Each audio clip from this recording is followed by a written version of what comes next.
자, 그러면 이제 두 번째로는 배움을 즐기는 아이로 키워라를 한번 이야기해 보겠습니다. 네, 우리가 이제 그 배움을 즐기는 아이, 정말 말은 정말 좋습니다. 그런데 이게 어디 제 맘대로 되나요? 네, 그런데 어떻게 하면 또 배움을 즐기는 아이로 키울 수 있는 그 노하우를 한번 나눠보도록 하겠습니다.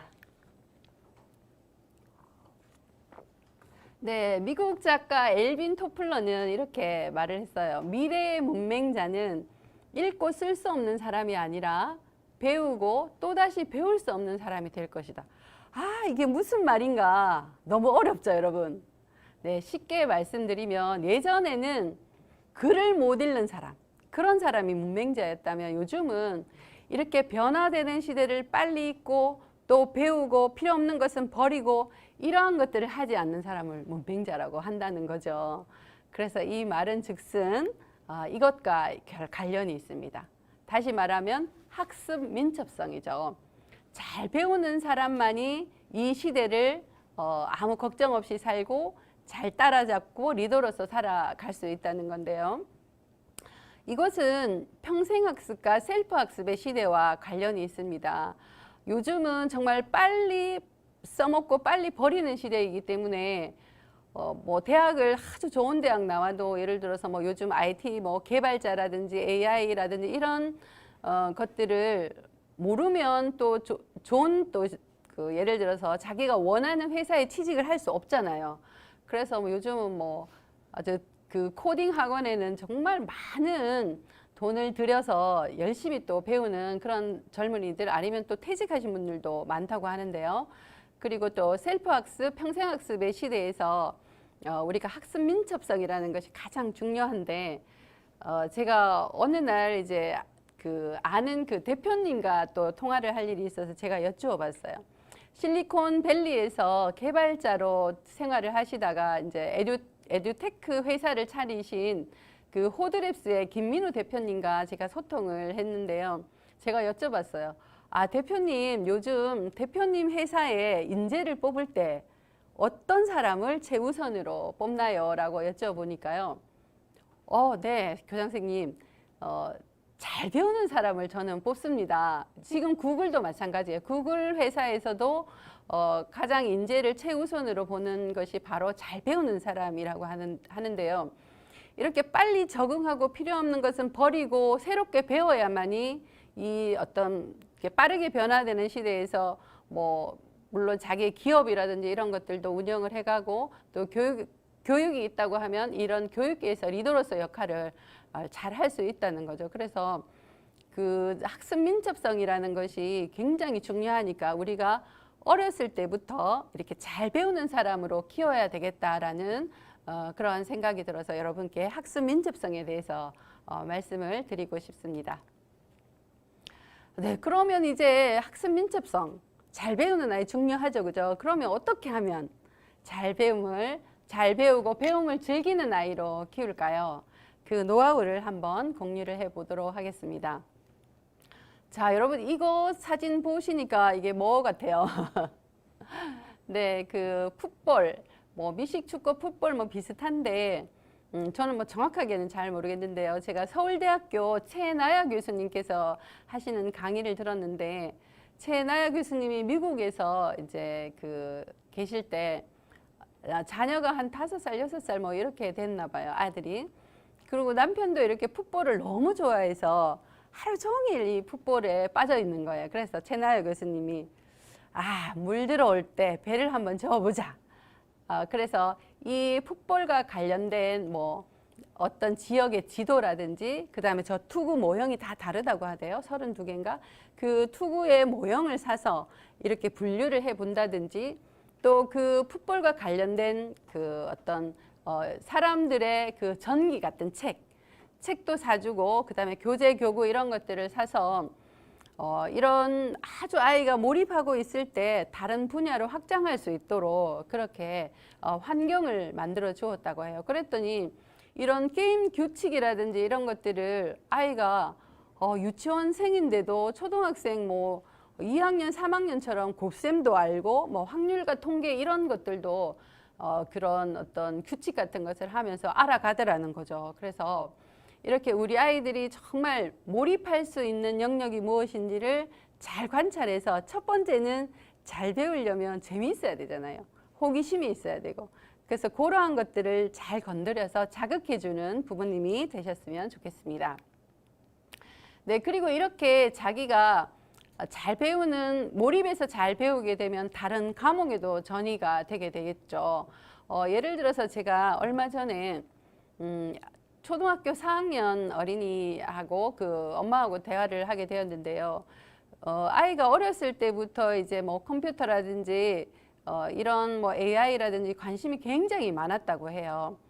그래서 이제 엄마가 게임은 안 되지만 컴퓨터 검색 이런 것들은 충분히 할 수 있도록 그렇게 환경을 주었는데 이제 그 초등학교 4학년 아이가 어렸을 때부터 일론 머스크를 알게 된 거예요. 그래서 일론 머스크가 운영하는 학교도 찾아보다 보니까 신세시스라는 그러한 것들을 그러한 그 공부하는 사이트를 알게 되는 거예요. 이거는 전 세계에 있는 어린이들이 한 반에 한 20명 정도가 공부를 하는데 선생님이 한 2명이 이렇게 붙어가지고 하는데 예를 들어서 어떤 게임을 한다고 하면 그 선생님 2분이 규칙을 가르쳐 주지 않아요. 그 다음에 팀을 예를 들어서 20명이면 몇 팀씩 나눠서 너 이 팀별로 해서 이 게임 규칙을 알아봐. 요 정도로 알려주는. 그래서 처음에 아이들이 적응을 못하고 선생님 저 이렇게 규칙 이거 모르는데 어떻게 해요? 라고 하면 선생님께서 너희들이 아주 힘든 상황이나 아주 고통스러운 상황에 내가 거기 있지 않아. 그러니까 너희들이 알아서 해. 이렇게 하는 거죠. 그래서 아이들이 팀별로 해가지고 이제 그 어떤 문제를 해결해가는 이런 학교에 이제 다니게 되었는데요. 이제 엄마한테 졸라가지고 이제 이 학교에 다니게 됐는데 여기서는 다 영어로만 해야 돼요. 그러면 여러분 그 학교에 자기가 공부를 하고 싶으면 여러분 뭘 잘해야 되나요? 영어 잘해야 되잖아요.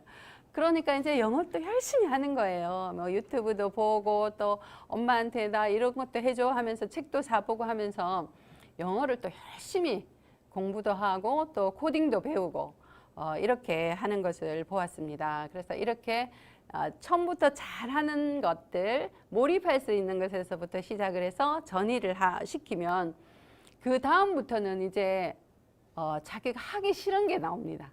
하기 싫은 게 나왔을 때 내가 이런 것을 거쳐야만이 그 다음 단계로 갈 수 있다는 것을 깨닫게 되겠죠. 그래서 그런 것들에 아주 힘든 상황에도 적응하고 그것을 도전해서 이루어내려고 하는 그런 힘이 생깁니다.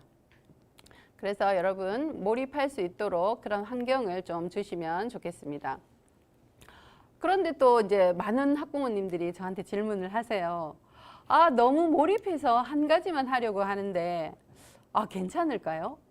예를 들면 그런 거죠. 저한테 또 지금 이 유튜브를 혹시 듣고 계실지도 모르겠어요. 저한테 이제 이렇게 질문을 주신 분인데 우리 아이가 곤충 박사예요. 그런데 곤충만 24시간 곤충만 생각한다는 거죠.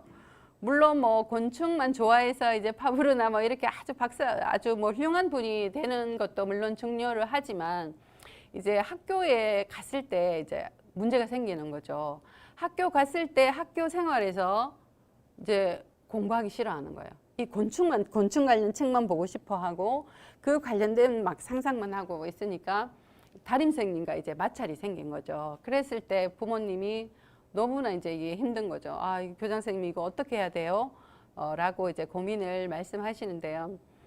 사실은 뭐 물론 우리가 학교를 안 다니고 그냥 홈스쿨링 한다든지 아이의 맞춤 학습을 부모님께서 체계적으로 할 수 있다고 하면 먼저 이 아이는 곤충에 대해서 깊이 파고들고 또 멀리 이렇게 봤을 때 전이를 시킬 수 있으면 좋겠지만 우리 공교육 상황이나 이렇게 주어진 여건에서는 내가 싫은 것도 조금 해볼 수 있고 그것을 극복할 수 있도록 부모님께서 조금 이렇게 리드를 해 가야 될 것 같습니다. 예를 들어서 그게 가장 좋은 방법이 예를 들어서 오늘은 수업 시간에 40분 동안 내가 곤충책만 읽는 것이 아니라 처음부터 다 되지는 않아요. 그래서 너가 오늘 10분만 한번 학교에서도 잘 참고 공부를 해봐.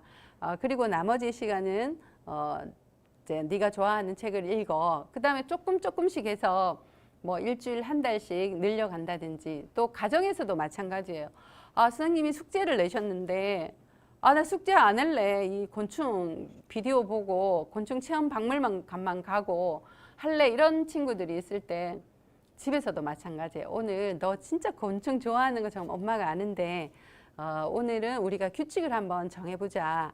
이번 주에는 10분간 숙제를 하는 것으로 하고 나머지는 다른 선생님하고 이렇게 좀 상담을 하셔서 조금 이해해 달라고 그렇게 소통을 해 보시면 좋을 것 같아요. 그래서 너무 몰입하는 아이들도 어떤 생활 습관이나 이런 것들이 아이한테 너무 후달려 가면 안 돼요.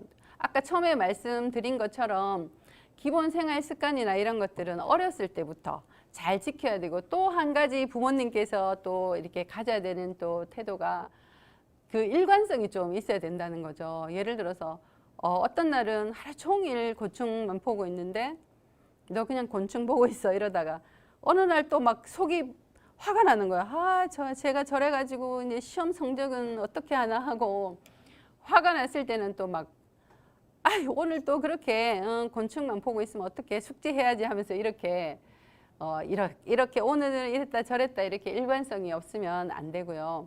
아이와 자신의 어떤 그런 행동이라든지 활동 등을 같이 계획을 세워가면서 해 보시면 좋을 것 같습니다.